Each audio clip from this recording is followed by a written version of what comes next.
नमस्कार दोस्तों। स्वागत है आपका हमारे आज के डरावने किस्से में, जहां एक सुनसान हाईवे पर बसा एक पुराना रहस्यमयी पेट्रोल पंप एक युवक की जिंदगी को हमेशा के लिए बदल देता है। अगर आप अकेले हैं तो हेडफोन लगाइए, लाइट्स धीमी कर लीजिए और इस डरावनी रात में हमारे साथ चलिए, उस जगह जहां जाने वाला कभी लौटकर नहीं आता। ये कहानी है राहुल नाम के एक युवक की, जो एक रात अकेले सफर पर निकला था। राहुल दिल्ली में एक प्राइवेट कंपनी में काम करता था। ऑफिस की टेंशन, काम का बोझ और रिश्तों में चल रही कड़वाहट से तंग आकर उसने अचानक नैनीताल की ओर निकलने का फैसला किया था, अकेले, बिना किसी को बताए। रात के करीब 2 बज रहे थे। रास्ता सुनसान था, चारों तरफ घना कोहरा फैला हुआ था। हाईवे पर दूर दूर तक कोई वाहन नहीं दिखाई दे रहा था। राहुल की कार की हेडलाइट उस कोहरे को चीरती हुई आगे बढ़ रही थी। मोबाइल का नेटवर्क गायब था और जीपीएस भी ठीक से काम नहीं कर रहा था। उसकी कार की पेट्रोल की सुई धीरे धीरे खाली की ओर झुक रही थी। राहुल थोड़ा घबरा गया, लेकिन सोचा, आगे कहीं ना कहीं पेट्रोल पंप मिल ही जाएगा। हाईवे है, कोई ना कोई स्टेशन जरूर होगा। पर अगले 25 किलोमीटर तक सिर्फ जंगल, मोड़ और सन्नाटा। वो अब सचमुच परेशान होने लगा था। अगर पेट्रोल खत्म हो गया तो जंगल में रात को कहां फंसूंगा मैं? वो बड़बड़ाया। और तभी उसने दूर कोहरे में एक चमकती हुई हल्की रोशनी देखी, जैसे कोई नियॉन साइन हो। जैसे ही वो करीब पहुंचा, वो सच में एक पेट्रोल पंप था, टूटा फूटा सा, पुराना, मानो बरसों से इस्तेमाल में ना रहा हो। फिर भी वहां एक बोर्ड जल रहा था, जिस पर लिखा था, शिव ऑनियल सर्विस 24/7। राहुल ने राहत की सांस ली, कार को धीरे धीरे पंप के अंदर घुसाया। वहां चारों तरफ अजीब सा सन्नाटा था। कोई गाड़ी नहीं, कोई और ग्राहक नहीं, बस एक बूढ़ा आदमी वहां खड़ा था। बहुत दुबला पतला, झुका हुआ कद, चेहरे पर झुर्रियां और आंखों में कोई भाव नहीं। उसके चेहरे पर हल्की सी मुस्कान थी, लेकिन अजीब सी। राहुल ने शीशा नीचे किया और कहा, भैया, पेट्रोल भर दीजिए, पूरी टंकी। बूढ़ा आदमी बिना कुछ बोले धीरे धीरे चला और पेट्रोल पाइप कार में डाल दिया। उसका चलने का अंदाज थोड़ा अजीब था, जैसे उसके पैर जमीन से घिसट रहे हों।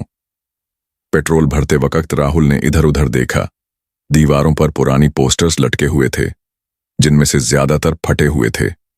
एक तरफ एक टूटा हुआ बेंच था, जिस पर मकड़ियों के जाले थे, और पेट्रोल मशीनें इतनी जंग खाई हुई थीं कि मानो दशकों से इस्तेमाल में ही ना रही हों। राहुल ने पूछा, ये पंप तो जीपीएस पर भी नहीं दिख रहा था, क्या नया है? बूढ़ा आदमी हल्की मुस्कान के साथ बोला, नया नहीं है साहब, बहुत पुराना है, बस हर किसी को नहीं दिखता। राहुल थोड़ा असहज हुआ, लेकिन बोला, अच्छा ठीक है, कितने हुए? 320, बूढ़े ने जवाब दिया। राहुल ने 500 का नोट दिया। बूढ़े ने बिना चेंज लौटाए धीरे से कहा, आप जल्दी निकल जाइए, रात लंबी है। राहुल कुछ बोलने ही वाला था कि पीछे से एक झटका सा लगा, जैसे किसी ने कार को धक्का दिया हो। वो तेजी से मुड़ा, वहां कोई नहीं था। राहुल ने शीशा चढ़ाया और कार आगे बढ़ा दी। करीब 2 किलोमीटर आगे निकलने के बाद कार अचानक झटके से बंद हो गई। उसने चाबी घुमाकर स्टार्ट करने की कोशिश की, लेकिन इंजन सिर्फ खर्र खर्र करता रहा। उसने गियर चेक किया, बोनट खोलकर देखा, सब ठीक लग रहा था, लेकिन गाड़ी किसी हाल में स्टार्ट नहीं हो रही थी। उसने मोबाइल निकाला, नेटवर्क गायब। वो वहीं स्टीयरिंग पर सर टिकाए बैठा था कि तभी उसे फिर से दूर से वही रोशनी दिखाई दी, वही पेट्रोल पंप। लेकिन कैसे? वो तो पीछे छूट गया था, अब फिर से सामने कैसे? राहुल हैरान हो गया। उसने सोचा, शायद कोई और पेट्रोल पंप होगा। वो पैदल उस दिशा में चल पड़ा, पर जैसे जैसे वो करीब गया, उसे वहीं टूटा हुआ बोर्ड दिखा, शिव ऑनियल सर्विस 20/7। बिल्कुल वही जगह, वही टूटा बेंच, वही फटे पोस्टर्स और वही बूढ़ा आदमी। लेकिन इस बार उसकी आंखें सीधे राहुल पर टिकी थीं, बिना झपकाए। राहुल की रफ्तार धीमी हो गई। उसे लगने लगा जैसे उसके पैर भारी हो गए हों। वो पंप तक पहुंचा और बोला, क्या क्या ये वही जगह है? मैं तो अभी 2 किलोमीटर पहले यहां से निकला था। बूढ़ा हंसा नहीं, बस बोला, कहीं नहीं गए थे आप अब यहीं हैं और यहीं रहेंगे। राहुल पीछे मुड़ा भागने के लिए, लेकिन अब उसके पीछे सिर्फ धुंध थी। हाईवे गायब हो चुका था। उसने घबराकर पंप की बिल्डिंग की ओर देखा। वहां एक टूटा सा दरवाजा खुला था। उसके अंदर हल्की हल्की आवाजें आ रही थीं, जैसे कोई कराह रहा हो। राहुल ने डरते डरते कदम अंदर रखा। भीतर की दीवारें जली हुई थीं। लकड़ी का फर्श चरमराता था। एक तरफ दीवार पर खून से कुछ लिखा था, हम जलाए गए हैं, हर 13वीं रात को हम लौटते हैं। राहुल को समझ नहीं आया कि क्या हो रहा है। तभी पीछे से किसी ने उसके कंधे पर हाथ रखा। वो चौंक कर पीछे मुड़ा। एक लड़की खड़ी थी। उसके बाल बिखरे हुए थे, आंखें लाल और उसके गले पर जलने के निशान थे। उसने फुसफुसाकर कहा, अगर बचना है तो पीछे मत देखना। राहुल के मुंह से आवाज नहीं निकल रही थी। अचानक बिजली चली गई। अब सिर्फ अंधेरा था। एक तेज चीख गूंजी। बूढ़ा आदमी अब पंप के दरवाजे पर खड़ा था। उसका चेहरा धीरे धीरे गलने लगा। आंखों से धुआं निकल रहा था। उसके पीछे और भी लोग थे। अधजले चेहरे, झुलसे शरीर, सभी राहुल की ओर बढ़ रहे थे। राहुल ने खुद को भागने के लिए जोर से धक्का दिया और किसी तरह बाहर निकल आया। चारों ओर धुंध और सन्नाटा था। फिर से वही गाड़ी दिखाई दी जहां से वो चलकर आया था। वो दौड़ते हुए अपनी कार तक पहुंचा, दरवाजा खोला, बैठा और चाबी घुमाई। इस बार गाड़ी स्टार्ट हो गई। राहुल ने बिना पीछे देखे एक्सीलरेटर दबाया और पूरी स्पीड से वहां से निकल गया। करीब 15 मिनट बाद वो एक पुलिस नाके तक पहुंचा। वहां कुछ पुलिस वाले खड़े थे। राहुल ने हांफते हुए कहा, वो पेट्रोल पंप, वहां कुछ अजीब है, कोई है, वहां मरे हुए लोग हैं। पुलिस वाले ने पूछा, कौन सा पंप? राहुल ने लोकेशन समझाई। एक जवान अफसर ने शांत स्वर में कहा, वहां कोई पेट्रोल पंप नहीं है साहब। वो जगह तो 25 साल पहले जलकर राख हो गई थी। वहां एक हादसा हुआ था। एक परिवार को जिंदा जला दिया गया था पेट्रोल के बहाने। तब से वो जगह बंद है। राहुल के पैरों के नीचे से जमीन खिसक गई। उसने कहा, नहीं, मैंने खुद देखा। बूढ़ा आदमी, लड़की, सब वहीं थे। पुलिस वाले चुपचाप एक दूसरे की ओर देखने लगे। उनमें से एक ने धीरे से कहा, आप बहुत किस्मत वाले हैं कि लौट आए। जो वहां जाता है वो कभी वापस नहीं आता। राहुल की आंखें फिर उस धुंध की ओर गईं, जहां पीछे कोई नहीं था, लेकिन दूर से एक बूढ़ा चेहरा झांक रहा था और धीरे धीरे मुस्कुरा रहा था। राहुल अपनी कार में बैठकर पुलिस नाके से निकल चुका था, लेकिन उसका मन बेचैन था। कुछ था जो ठीक नहीं लग रहा था। वो वापस सामान्य नहीं हो पा रहा था। पुलिस वालों ने उसे बताया था कि वो पेट्रोल पंप 25 साल पहले जल चुका है और वहां एक भयानक कांड हुआ था। राहुल ने ये सब अपने दिमाग में चलाया। क्या मैं हेलुसिनेट कर रहा हूं? क्या थकावट और नींद की कमी की वजह से मेरा दिमाग भ्रम पैदा कर रहा है? लेकिन एक बात थी जो वो भूल नहीं पा रहा था। वो लड़की जिसने कहा था, अगर बचना है तो पीछे मत देखना। राहुल होटल पहुंचा, चुपचाप चेक इन किया और अपने कमरे में चला गया। लेकिन जैसे ही उसने दरवाजा बंद किया, उसे लगा कि उसके पीछे कोई साया सरक गया हो। वो पलटा। कमरे में कोई नहीं था, पर खिड़की के शीशे पर एक अजीब सा धुंधला निशान था, जैसे किसी ने वहां हाथ रखा हो, गीला और डरावना। राहुल बिस्तर पर गिर पड़ा, लेकिन आंखें नहीं लगीं। रात के 3 बज चुके थे। बाहर हल्की बारिश होने लगी थी। तभी मोबाइल में एक अजीब सी बीप आई। उसने स्क्रीन देखा। एक अनजान नंबर से मैसेज था, उन्हें मुक्त करना है राहुल। उसका दिल जोरों से धड़कने लगा। कौन? उसने रिप्लाई किया। उत्तर आया, जो वहां मरे थे उन्हें जलाया गया था। अब हर 13वीं रात को वो पेट्रोल पंप प्रकट होता है और शिकार ढूंढता है। राहुल ने तुरंत कॉल करने की कोशिश की, लेकिन नंबर बंद था। वो बेचैन हो गया। उसने सोचा कि ये सब झूठ नहीं हो सकता। कुछ तो है जो उसे उस जगह से जोड़ रहा है। सुबह होते ही वो स्थानीय लाइब्रेरी गया। उसने पुराने अखबारों के रिकॉर्ड मांगे। काफी खोजबीन के बाद एक पीले पड़े पन्ने पर उसकी नजर पड़ी। 1997 झिलमपुर हाईवे पर Shiv oil service petrol pump में दर्दनाक हादसा, पूरा परिवार जलकर मर गया। आर्टिकल में लिखा था कि एक रात एक महिला और उसके 2 बच्चों के साथ एक कार पंप पर आई थी। किसी ने पेट्रोल के नाम पर उन पर ज्वलनशील लिक्विड डाल दिया और आग लगा दी। उस समय का पंप ऑपरेटर भी गायब हो गया था और फिर कभी नहीं मिला। वो पढ़ते पढ़ते ठहर गया। महिला का नाम था शशि और उसके साथ था एक 9 साल का बच्चा आरव और एक बेटी नेहा। राहुल की सांसें थम गईं। नेहा, उसे वो लड़की याद आई जिसने उसे उस रात चेतावनी दी थी। क्या वो वही थी? उसकी पीठ पर सिहरन दौड़ गई। अगर ये आत्मा वही है तो क्या वो कुछ कह रही थी?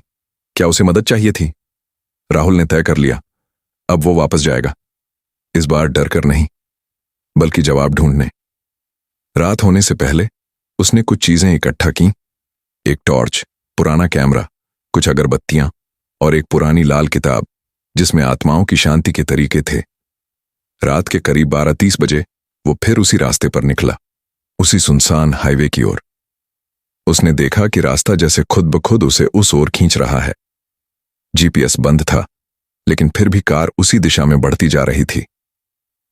और जैसे ही 1 से 13 बजे रात को घड़ी ने टक किया, वही नियॉन बोर्ड फिर से चमका, शिव ऑयल सर्विस 24/7।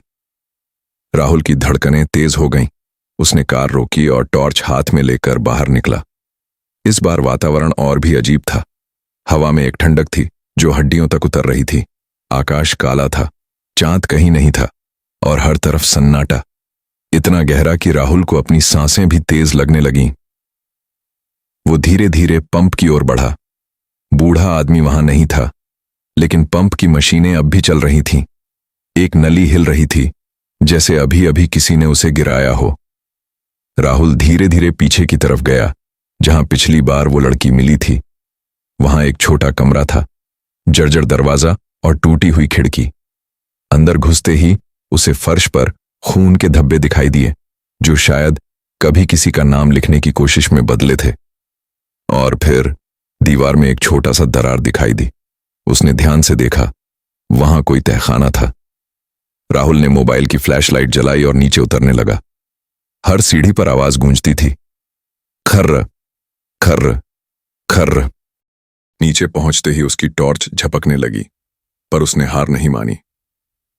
वहां तहखाने में दीवार पर जलाए गए चेहरों की परछाइयां थीं, लेकिन कुछ और था।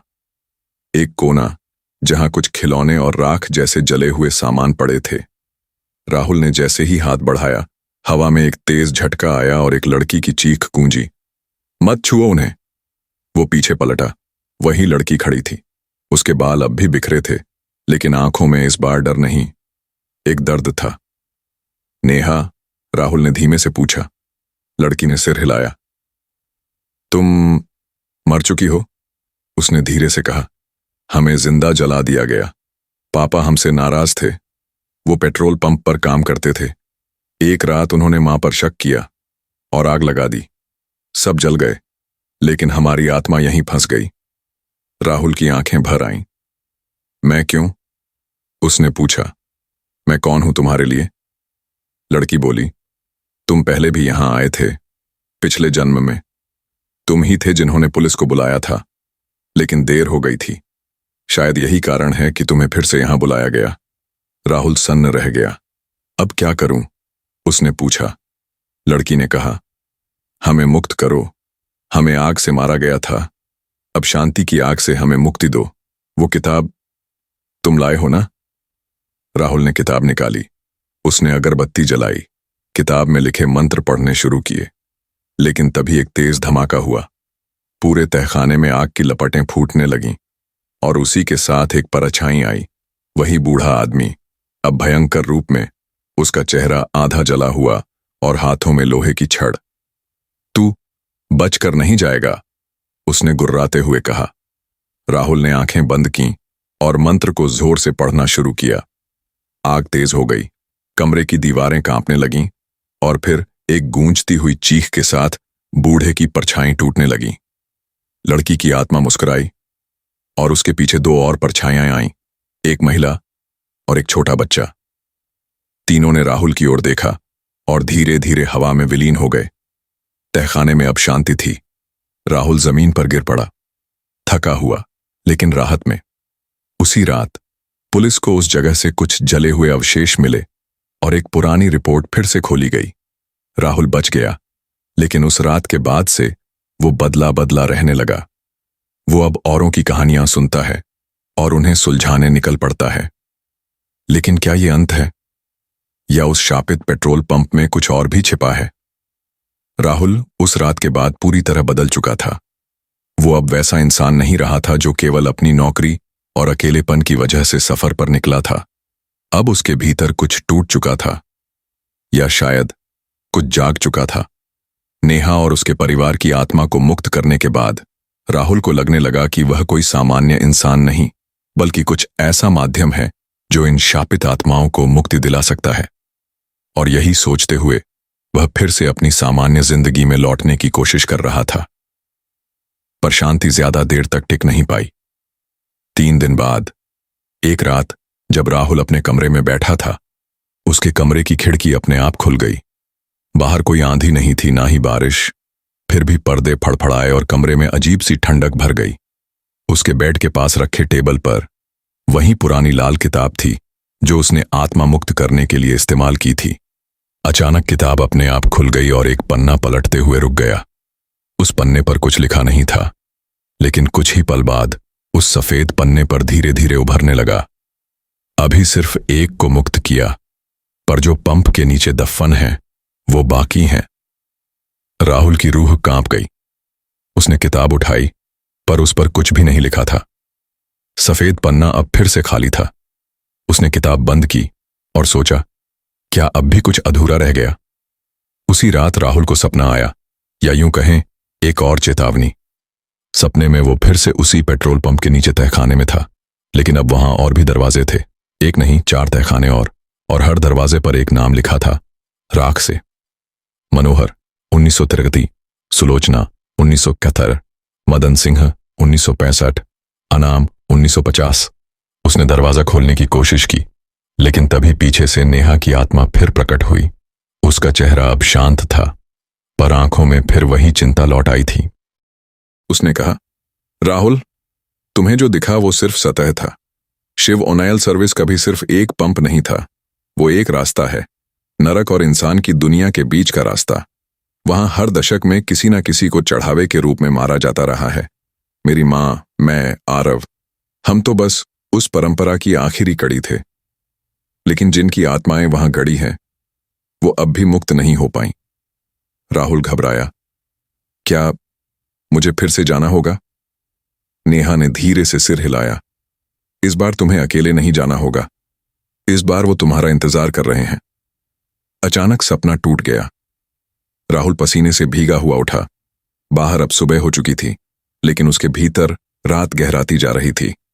उसने तय कर लिया, उसे फिर लौटना होगा। इस बार वो सतह नहीं, तह में जाकर जवाब लाएगा। उसने एक छोटी टीम बनाई, अपने 2 पुराने दोस्तों को मनाया, अर्जुन और विनीत, दोनों कॉलेज के दोस्त, जिनका झुकाव हमेशा रहस्यमयी चीजों की ओर रहा था। राहुल ने उन्हें सारी कहानी बताई। पहले तो दोनों ने इसे सिर्फ कोई डरावना सपना माना, लेकिन जब राहुल ने तहखाने के स्केच, किताब और पुलिस की रिपोर्ट्स दिखाईं, तो दोनों सिहर गए। तीनों रात को फिर उसी सुनसान हाईवे की ओर निकले। इस बार राहुल के पास कैमरे थे, रिकॉर्डिंग डिवाइस और एक डिवाइस जो पैरानॉर्मल एक्टिविटी को पकड़ता है, EMF रीडर।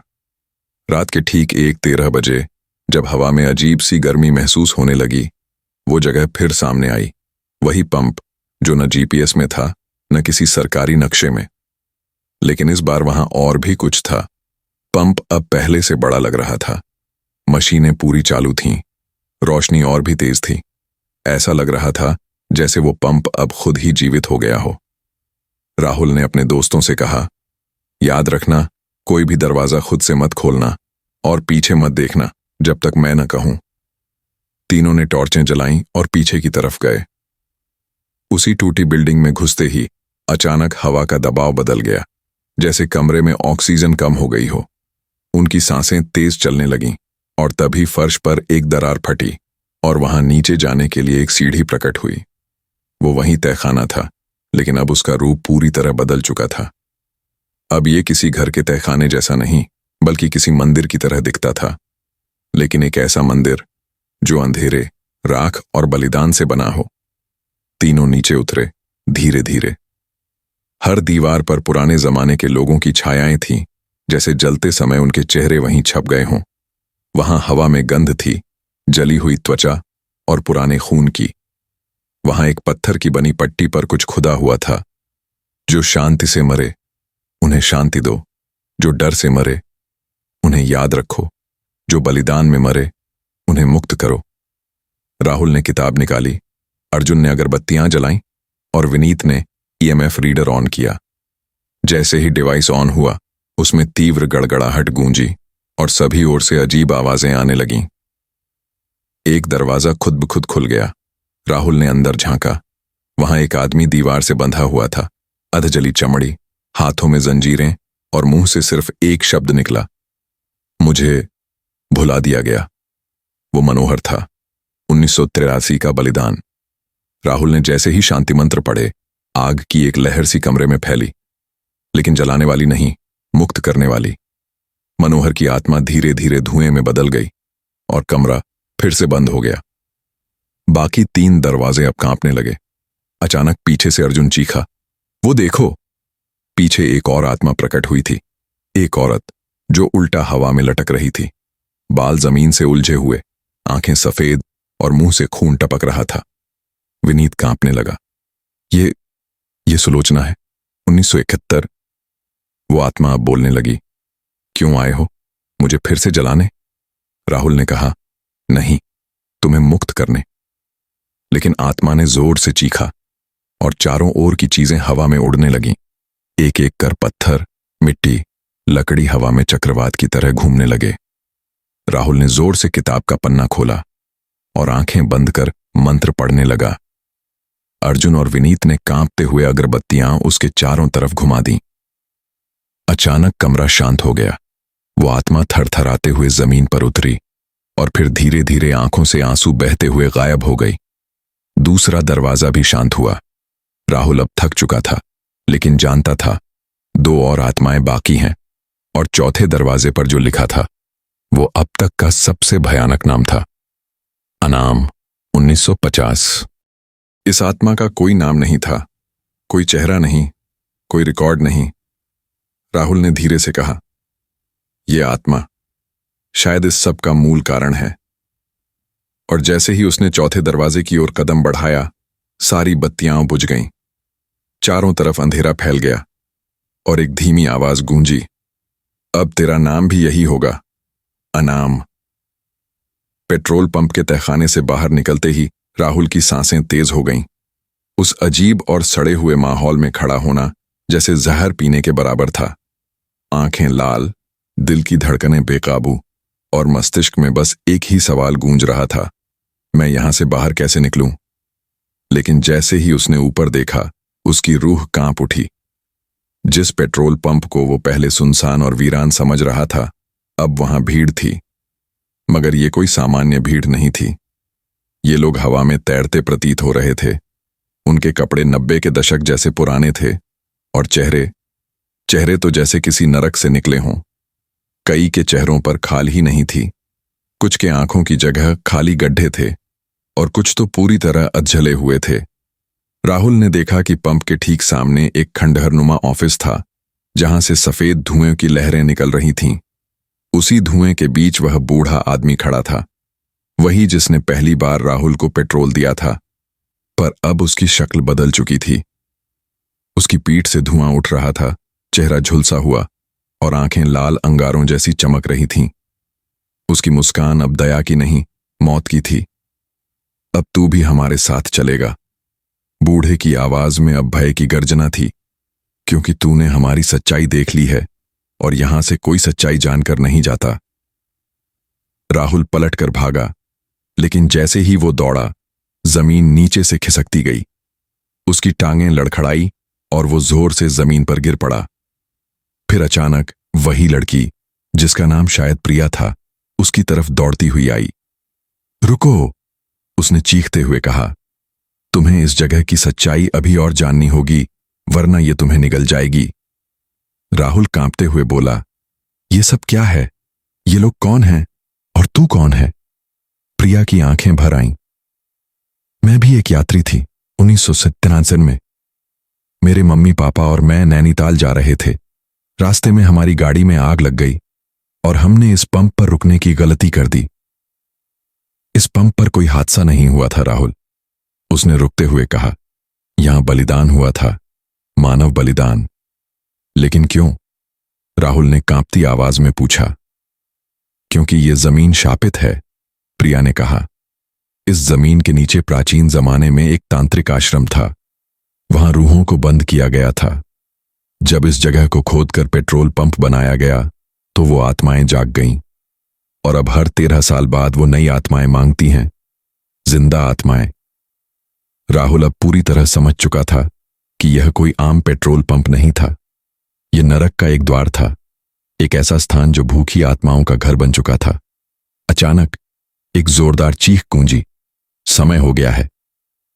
वो बूढ़ा आदमी और अधजली आत्माएं अब राहुल की तरफ बढ़ रही थीं। वे हवा में तैरते हुए पास आ रहे थे और उनके शरीर से आग की लपटें उठ रही थीं। राहुल ने प्रिया की ओर देखा। मैं मरना नहीं चाहता, प्रिया ने कहा। तुम्हें नहीं मरना, तुम्हें उन्हें हराना है। सिर्फ एक तरीका है। कैसा तरीका? राहुल लगभग रोने के कगार पर था। इस जगह को जलाना होगा, पूरी तरह। तहखाने में जो पुरानी तेल की टंकियां हैं उन्हें जलाओ, सब कुछ राख कर दो, तभी इन आत्माओं को मुक्ति मिलेगी। राहुल ने बिना समय गंवाए दौड़ना शुरू किया।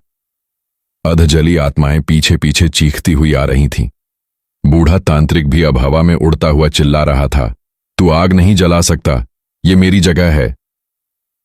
राहुल किसी तरह तहखाने तक पहुंचा। वहां पुरानी तेल की टंकियां थीं जिनसे पेट्रोल अब भी रिस रहा था।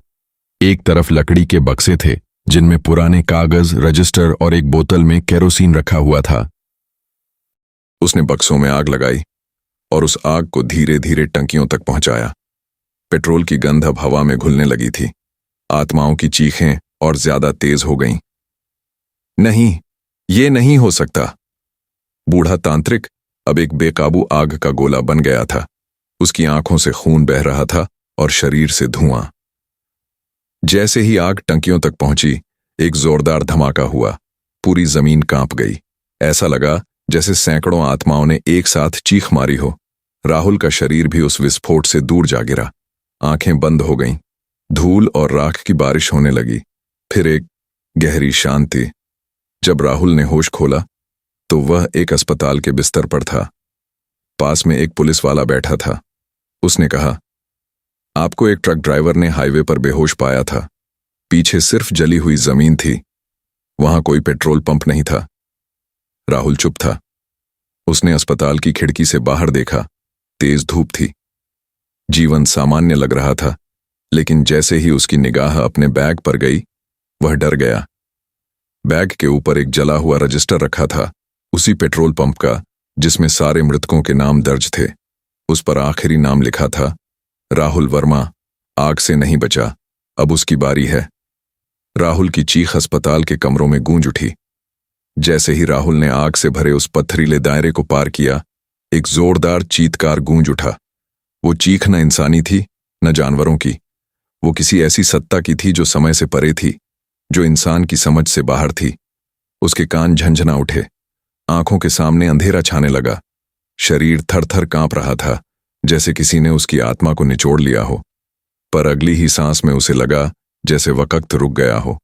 चारों ओर की लपटें एकाएक ठंडी हो गईं। झुलसी हुई जमीन पर हल्की सी ओस पड़ने लगी थी। पेट्रोल पंप अब वहां नहीं था। उसका विशाल ढांचा, जली हुई छत, बूढ़ा आदमी, अधूरी दीवारें, सब गायब थे। सामने सिर्फ एक सुनसान मैदान बचा था, जहां कभी वो भूतिया पंप खड़ा था। राहुल घुटनों के बल गिर गया। उसकी सांसें तेज हो चुकी थीं। धड़कनों की आवाज उसके कानों में ढोल की तरह गूंज रही थी। पर उसका दिमाग एक ही सवाल से उलझा हुआ था, क्या मैं अब सुरक्षित हूं? कुछ पल बीते ही थे कि मैदान की जमीन में कंपन शुरू हो गया। राहुल ने सर उठाकर देखा और उसकी आंखों के सामने एक भयानक नजारा उभरा। मिट्टी फट रही थी, उसमें से कई हाथ बाहर आ रहे थे, झुलसे हुए, खून से सने, काले सूखे हाथ। उन हाथों ने जमीन को चीरते हुए रास्ता बना लिया। और फिर निकले वो चेहरे, अधजले, आंखों से खून टपकता हुआ, होंठों पर मरी हुई मुस्कानें।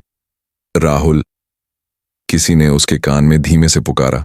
वो पीछे मुड़ा, कोई नहीं था। राहुल, आवाज और पास आ गई। हमने तुम्हें बुलाया नहीं था, लेकिन अब तुम आए हो तो जाओगे कैसे? उसे लग रहा था जैसे उसका शरीर अब उसका नहीं रहा। उसने भागने की कोशिश की, पैर उठे ही नहीं, गर्दन भारी हो गई। और तभी वही लड़की जो पहले उसे तहखाने में मिली थी, सामने प्रकट हुई। पर अब उसकी आंखें बदल चुकी थीं। उनमें दर्द नहीं, कोई पुराना बदला झलक रहा था। उसके होठों पर वही मुस्कान थी जो पंप के बूढ़े आदमी के चेहरे पर थी। तुम समझे नहीं राहुल, वो बोली। ये जो तुमने देखा, वो सब इसलिए था ताकि तुम्हें तोड़ा जा सके।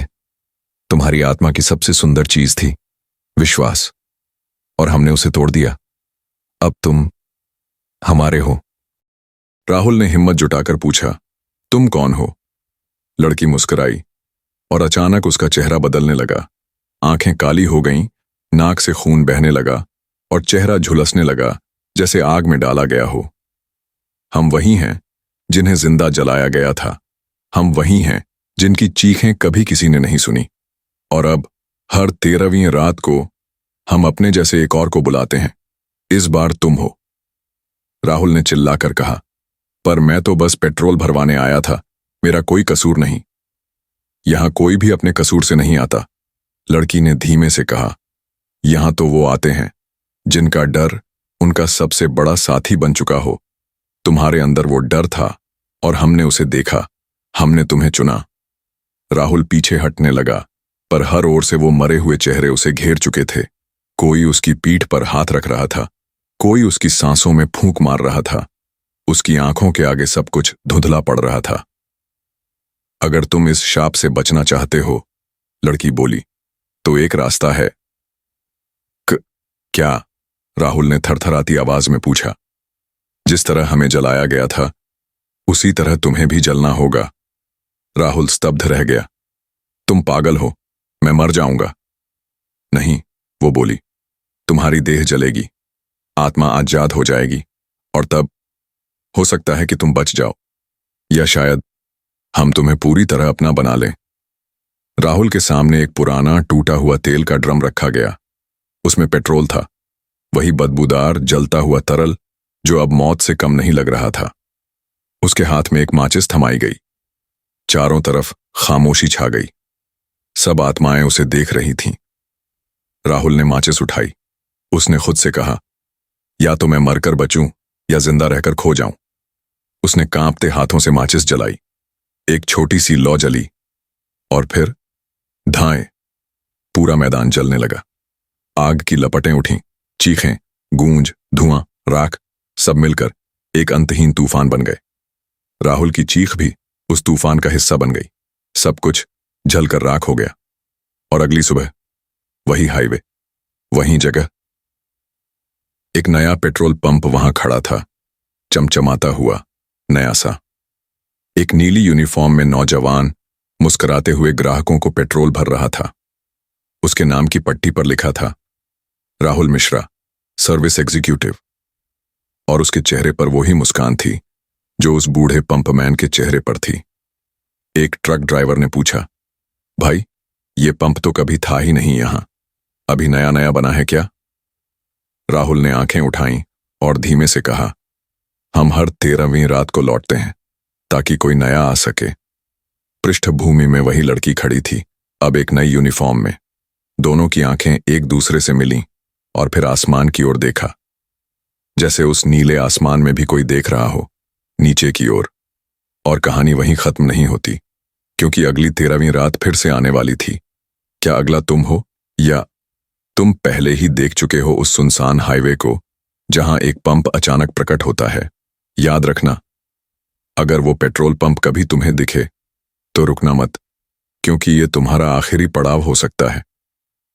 यह थी भूतिया पेट्रोल पंप की सच्ची और डरावनी कहानी, जहां हर रात की खामोशी में आज भी कोई अजनबी अपनी आखिरी ड्राइव पर निकलता है और फिर कभी वापस नहीं आता। अगर आपको ये कहानी पसंद आई हो तो चैनल को सब्सक्राइब जरूर करें। और हाँ, अगली बार जब आप किसी वीरान हाईवे पर अकेले गाड़ी चला रहे हों और एक पुराना सा पेट्रोल पंप दिखे, तो याद रखना, कुछ दरवाजे एक बार खुल जाएं तो वापस बंद नहीं होते। शुभ रात्रि और सुरक्षित रहिए।